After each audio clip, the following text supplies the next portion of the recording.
If you're dirty like your Auntie Svetty, then it's bath time, my boo. Time to come clean for your bathtub interview with Auntie Svetty. First we'll suds up, then you tell me what's up. What's up? Wash up, then tell me queer what's up. Hello America, welcome to Bath Time with Auntie Svetty with America's favorite boozy floozy, Valerie DeVille. Hi. Thanks for being here, Valerie. You're welcome. We stocked our bathroom with all your favorite shampoos, conditioners, and body washes. Oh, I love it. And everything is within reaching distance. Yes, you lots of help washing your hair. Pineapple. Take this right Hornitos. Oh, horse I think we've got some margaritas on the way when you're ready for them. When well, you finish your this'll just help. Rosé. I did. You offered me wine. It was so sweet. I felt like a real housewife. What shows are you hosting lately? Oh, let's see. What am I going to be hosting? Year round. It seems like you've got like a Well, year kind of have round. like a residency at the Fun House. I mean, I'll be there after the summer ends again, all the way through spring until, Andy fires me. So I'll be busy, lots of things going on. You know, Dragathon will start next year. Maybe Comedy as a Drag might come back, and just some other things going on in the works. And then always the Drag Danger Zone. Love you, Drag Danger Zone. So yeah, that every third Thursday at Crush. A lot of shows. It is. Yeah, she's just busy. This is my full-time job. I was going to ask if you have to hold down a day job. I should, but I don't. Yeah. So, Sorry, you just gotta make it work, honey. You gotta find, people who are willing to, pay you things and enjoy your company and your entertainment. But you also really need to, establish a brand and make you something that people want to come and see. Not just hosted by a drag queen. Like, that used to work. Right. But now there's 9 million of us where, I used to be that person where it would be like, oh, there's $20 and you can post it. But now, people want, notoriety and you gotta not be drunk all the time. How's that work for you? It's I have a solution. It's not all the time. So, what are some tips that you would tell aspiring drag queen hostesses around town? Say yes, not no. Oh, okay. And practice all you can on your own. I constantly am having a monologue going in my head and making myself laugh. And I never remember any of it except for maybe 2 jokes. But as long as I remember those 2 fucking jokes and get 3 laughs, it's you're coming out on top. You just gotta listen to them and know when you're funny and just keep going with it. Because you know what? Even if people think it's funny, half the time in this town they're just sitting there oh, I love this with no reaction. You see smiles, but it's use your voice, but they don't. But you just got to go with it. And you're gonna have some good times. You're gonna have some bad times. But you know what? You'll remember the good times. Right? Where the fuck's that margarita? Yeah, where the fuck is that margarita? You need to get some more PAs here at Bathtime with Auntie Svetty. I'm gonna hire Ida Summer Garden to hold things and keep her mouth shut. Oh wow! As long as it's not on Facebook Live. Oh, thank you. I'm gonna give my glass a quick rim job. Yeah, I don't do that stuff. My lipstick's already falling off. Right. But the journey of Valerie. I started out doing Halloween and stuff like that, always trying to be the next Disney character, and I was always obsessed with makeup. I grew up in a mortuary, so I got to do makeup on the bodies after school and stuff. That was my after school job. Wow. So that's kind of how I became interested in transforming a dead face into a beautiful face. And it's always fun when you get grandma with the big lips and eyeshadow, but then it's you get her little makeup bag and it's ooh, a project. A little macabre, but that's kind of what started my interest in it, and then kind of mixing in it, and I always was kind of funny, just naturally. So I did used to try stand-up, but I didn't get as much attention, as a boy. People were oh, there's already, Graham Norton. Boys. We're fine. We're good. So, doing, drag kind of got me more attention. So, and that's what helped get me the segue into hosting, is that I would actually more so interact with people, as a performer. So I started out, at Hamburger Mary's in Embers and, you know, Cece's on Sundays. Just, you gotta put in the work, and, you know, they're not always gonna pay you for it, but the audience eventually will, and as long as you're making those connections, people are gonna remember that, and, like, that's why when people would see that I was hosting, like, oh, I get to hear her jokes the whole time, rather than that small interaction I had with her, like, oh, I can't wait for that, and that's, you know, I used to be at shows and, you know, judging things and stuff like that, and people were like, oh, well, I wish you were the host, like, why aren't you hosting? We can't wait for you to get the mic. So that's what kind of gave me the courage to do so. So you just gotta get out there and interact with people. You can't just be like hiding backstage, like being, you know. Why don't they like me? Why is the spotlight not on me? You gotta go talk to those motherfuckers. You gotta interact with people and, you know, have a good time with them, because that's what they're for. They're there for a good time to interact with you, not just to see you on stage. They want the whole experience. And I mean, granted, I mean, no one's gonna pay for a goddamn meet and greet with me, so I gotta make my own goddamn meet and greet, and you'll be sorry. I would pay for a meet and greet with you. But oh, you're such an ass, we have sir. we're, you know, splash. We're getting it. Quit splashing me. I need to be clean, so thank you.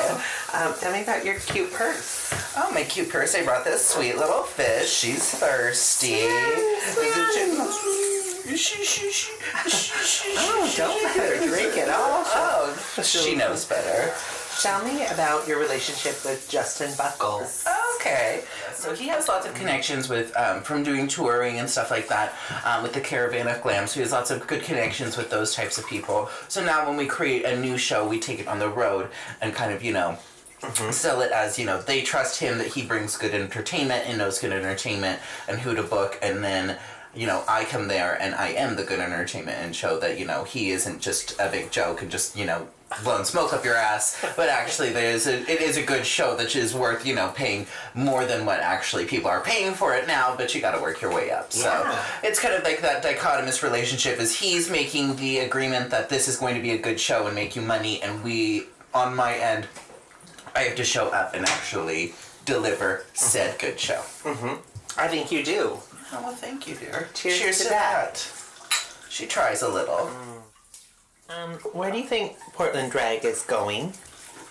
In all directions. I think that there's a place for everybody in town. You just have to start being a lot nicer to each other, because we're pitted against each other like alley cats, and it can be fun at times, but it also can be extremely annoying. People are always surprised when they get it from me, because, you know, I am this evil character, so when, you know, you get uplifting words and things like that from me, it's a little, you don't know if it's, you know, backhanded or what the situation is, but you just gotta, I mean, I truly and genuinely trying to support and encourage people, because I was fucking there. I was once, like, literally, like, crying every, like, night and being like, why am I doing this? And you just gotta fucking just keep doing it. If you want to do it, you'll do it, and if not, it will kill you, and you can go off and go work at Comcast or some other godforsaken place. But I have no interest, and I would rather, you know, just keep it up and just spread the love, because the more we love each other and encourage each other, the more people are going to feel that in the audiences and be excited about drag.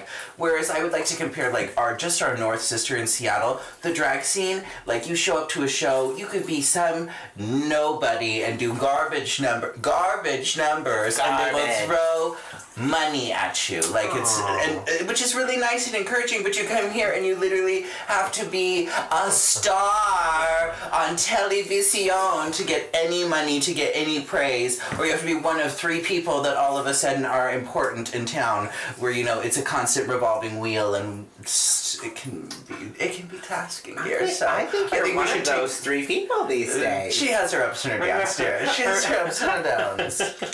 Olivia Carmichael said some really kind things about you recently. Oh, it's nice to keep her on the payroll, then. Is that how that happened? What did she have to say about me? I noticed she said that you had a very sweet heart and made some very nice comments about how nice you are online. I think that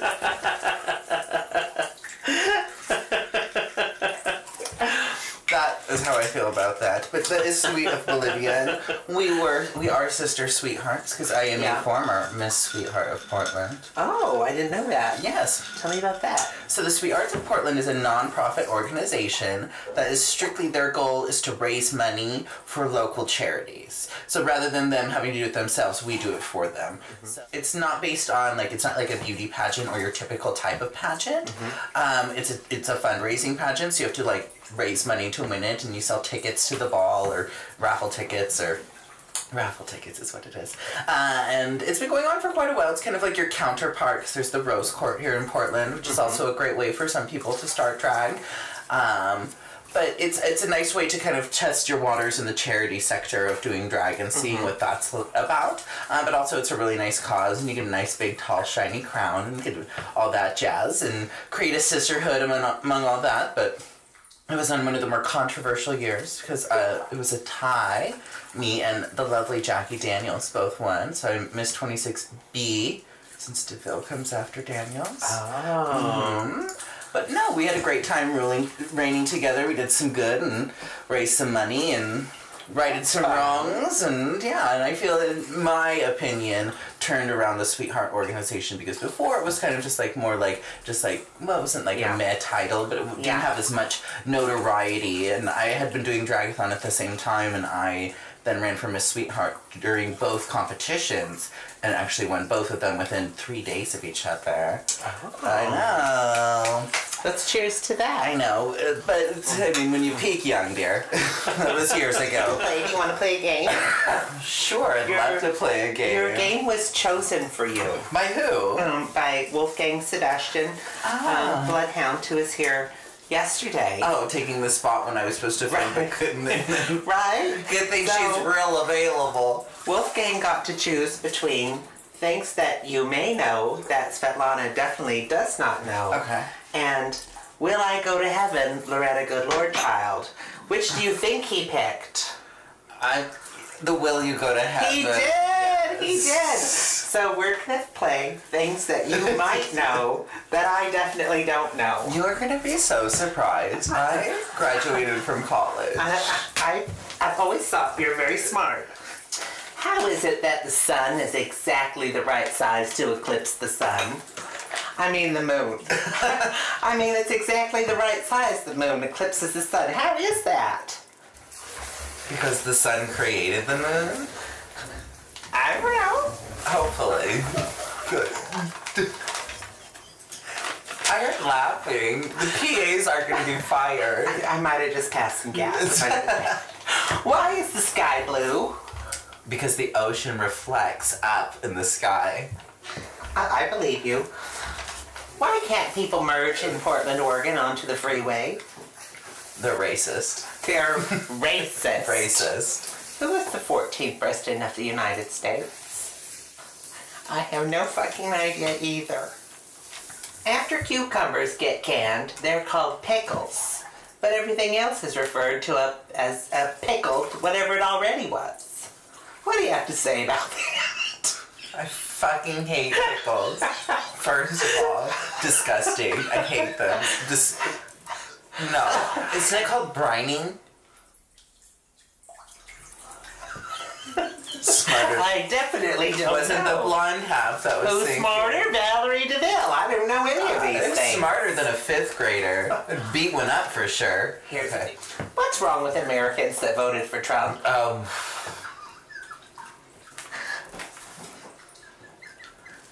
Where to begin? First of all, they think that real life Celebrity Apprentice is a good thing. No, it is not. I worship the forces of evil, and even Trump disgusts me. I would literally give the devil a hand job right now if he asked me to, and I can't even fathom a Trump world. He's not fun evil. No, he's not. Like, it's like, wait a second, you should be picking on your own kind because you are what's wrong in America. But I would say the South. The South. The South is what's wrong. Sorry, Texas. I love Austin. More importantly, what are chickens doing outside of coops anyway? And why do so many have access to the roads? Chickens, Chickens are fucking stupid. Cocks, I like. Ooh. What else do you like? This is getting intimate. My price is going up. What are the ingredients for Russian dressing? Ketchup, mayonnaise, a little bit of sugar, and pickled relish. Is Catalina a brand of Russian dressing or an entirely different flavor? Catalina is another name for French dressing. Both of them are ketchup based. You're right, French. I like to eat. Do you think Italians eat ranch dressing? Fuck no. They eat at Olive Garden. We're family. They eat Italian dressing. But you know what? Creamy Italian is ranch dressing with oregano. What's so creamy about it? Mayonnaise, my favorite food. Oh, is it really? But I love mayonnaise and American cheese. Those are my two favorite foods. And just the other day, I was watching Guys Grocery Games, and they were playing this game where they had to create a fine dining meal, and they had these cubes with like what they considered gross ingredients. They had to make a fine dining meal. 2 ingredients: mayonnaise and American cheese. It's like that's. Just put them together and I am happy. That's fine. Fucking put it between a piece of bread. You can toast it maybe. What the hell was Bill Cosby thinking?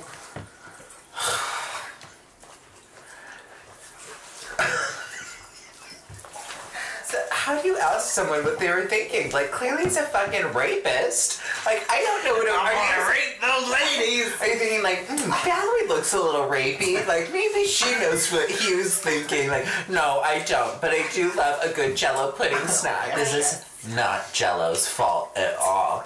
Please continue to buy. You need a couple drag lady spokespersons? Oh, yeah. Right here. I am right here. What if God was one of us? I think that she'd like to suck dick too. Donald Trump and Kim Jong-un are both drowning in a swimming pool. You have time to only save one from death. Where do you go to lunch with Justin Trudeau instead? I would probably choose the Olive Garden right now that I'm thinking about it, because I was thinking about it earlier. And I think that that would just be like the perfect like white trash moment for me to be like, hey Justin, America is this shitty. You're thirsty, girl. Story for you. I drink fast. I have to pace myself. There's also in my written directions from my doctor. You do? Yeah, he said slow the drinks down. Oh, drink it more slow. I do everything fast. That's not a bad thing, dude. It's tradition to sing a song, and we can lip sync later. What song should we sing with you? We're in a bathtub. What's your favorite song from The Little Mermaid? Poor Unfortunate Souls. All right, we'll sing Did Poor you want me Unfortunate to Souls. say it? Do you want to start I'll singing start it? the music, and you sing it. Okay. Boom, boom, boom, boom. I admit that in the past I've been a nasty. She was so nasty. They weren't kidding when they called me, well, a witch. Witch. But you'll find that nowadays I've mended all my ways. Repentance seen the light and made the switch. Yes, but I fortunately know a little magic. And it's a talent that I always have possessed. She's got lots of talent. Now, dear lady, please don't laugh. I use it on behalf of the miserable, the fortunate, the pathetic. That tequila. They mislead you.